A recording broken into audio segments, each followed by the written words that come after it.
So hello everyone. Thank you for sticking around until the end on this Saturday afternoon. My name is Sylvia, and today I'm going to talk about how you can generate ideas and then turn those ideas into something amazing and maybe even patentable in the end. So I'm going to attempt to answer the question of you have an idea, now what? So before we get started, I wanted to take the time to just quickly introduce myself. I'm originally from North Canton, Ohio, so I'm Ohio born and raised. I'm currently a third-year mechanical engineering student here at OSU, and I currently am also an undergrad researcher and an undergrad TA, and then I've previously interned for Goodyear up in Akron. Within engineering, I'm pretty passionate about sustainability and the environment, as well as getting to help others and overall just increasing diversity in the engineering field. And that's kind of just one of the many reasons why I love SWE.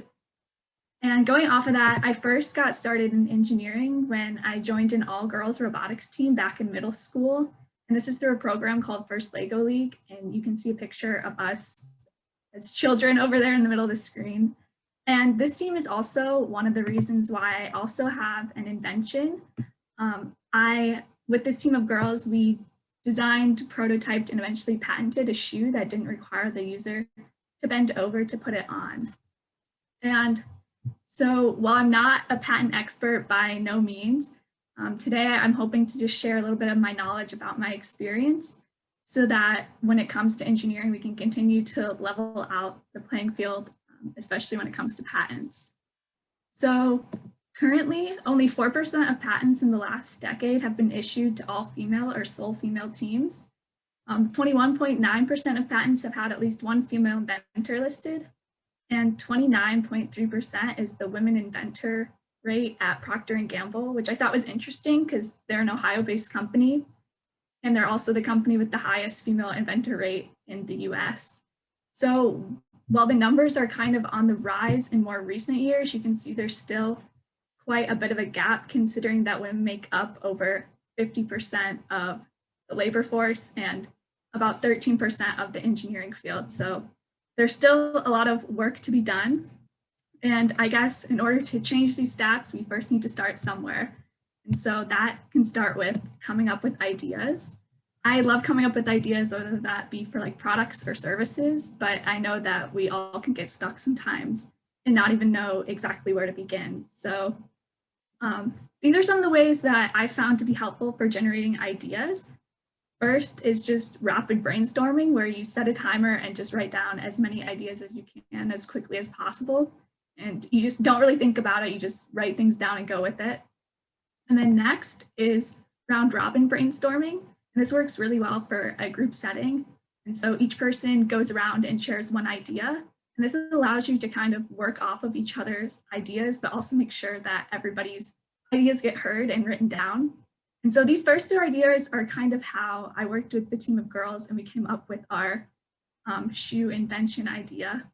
And then lastly, there's also something called reverse brainstorming, where you essentially generate ways in which to make something not work or not succeed.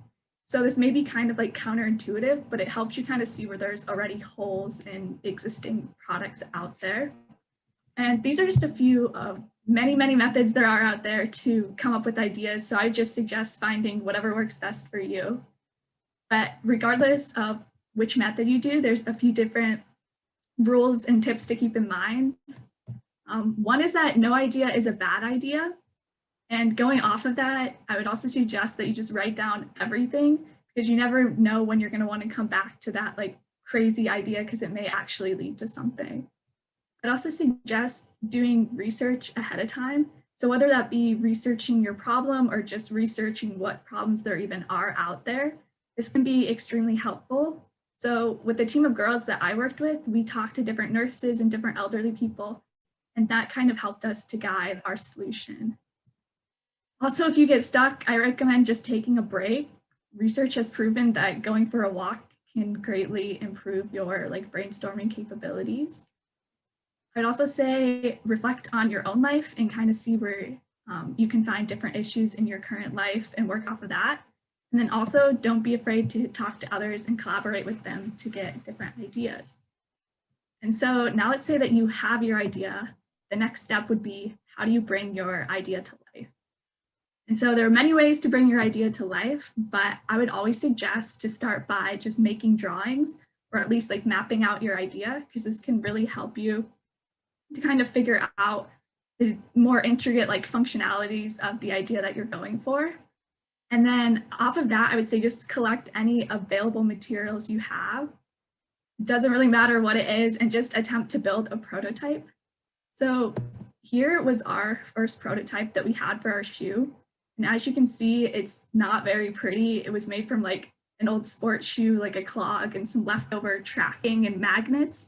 But I guess it at least got us to start somewhere and to kind of start testing the different functionality. And you should always keep in mind that a prototype is not going to be perfect. And so that's why it's a design that you're going to keep iterating and just keep testing the different functionalities. And I should also note that for a patent application, nowhere does it say that you need to have a working prototype. You just need to have your idea really thought through, which is kind of where I think a prototype can be very helpful in the end. So now let's say that you have this great idea. The next step would be trying to figure out how to protect your idea so that nobody else can take it and potentially make money off of your hard work. So there's a few different ways that you can protect your ideas. The four major ones are patents, trademarks, copyrights, and trade secrets. So patents are a contract between the government and inventor, and these prevent anyone besides the inventor from making or selling the invention for a certain period of time. And then next we have trademarks, which are words, symbols, designs, or like some combination of those, like a logo, that represents a company or a product. And both patents and trademarks are filed through the US Patent and Trademark Office. And then next we have copyrights, which protect original works of authorship. And these could be things ranging from literature to music to even like sculptures. So it covers a lot of different things. And then lastly, we have trade secrets, which are not a federally published like form, but typically an employer could ask an employee to sign a confidentiality agreement to kind of protect these ideas. And because these aren't publicly published like a patent would be, a lot of companies like Coca-Cola, or for example, my sister works for Smuckers, they use these to protect the recipes because these aren't published out in the world. So the one that I have the most experience with is patents, which is why that's kind of what I'm going to focus on today. So some basic information on patents is they're filed with the US Patent and Trademark Office. So all your paperwork and everything will go through them. And your invention must be statutory, meaning that it's actually a patentable idea. And like what you're trying to patent is something that can be patented. So this can be like a process or a machine. Your invention must also be useful, meaning that it ideally would work in its intended way out in the world. It must also be novel, meaning that it hasn't previously been patented. It also must be non-obvious, which is a little bit more confusing, but it basically means that your idea isn't something that's kind of like publicly known, and it doesn't just combine like previous ideas together. So there's also a few different kinds of patents out there. The first is the utility patent. So this is probably like what most people think of when they think of a patent. And these typically last up to 20 years, and they protect the way that something is used or how it works. And then next we have design patents, which only hold for about 14 years. And these patents protect the way that something is looked, or kind of like its unique visual qualities. So something like that would be like a Coca-Cola bottle. And then lastly, we have plant patents, which are for you plant lovers out there. These protect new species of plants and things like that. So it should also be noted that in the US, we have a first to file system, which means that it doesn't really matter when you come up with your idea. The patent will actually be awarded to the first person who files for a patent. So this is kind of why you want to keep your ideas a little bit more secretive, and also be pretty fast to file a patent if that's what you want to do. And then also patents only hold in the US. So because you file them through the US Patent and Trademark Office, if you want to protect your idea throughout the world, you're going to have to file with other countries. So once you've decided kind of the path that you want to take, next in the patent process, what you would typically do is decide to hire a patent lawyer. You don't necessarily have to have a patent lawyer, but they are very, very helpful. And they have a lot of different experience already in the patent field and know a lot about what the patent office is looking for a successful application. So I would highly recommend getting one. In the case of my patent, one of the girls on the team that I worked with, her father was a patent lawyer. So that greatly helped us in our overall process. So next, what you or your patent lawyer would do is conduct a patent search.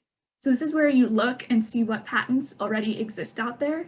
And you do this to not only save you time and money if your idea has already been patented, but it also can help you to figure out how you want to word your patent application so it doesn't overlap with something that's already out there. So it can help you to make a much more successful application. So if your patent search turns out well and you find that you can keep going with your idea, what you would do is file for what's called a provisional patent. And this gives you a 1-year extension to keep working on your idea, but it also kind of like gives you that first to file status. So you're like the first person that's put in for this idea.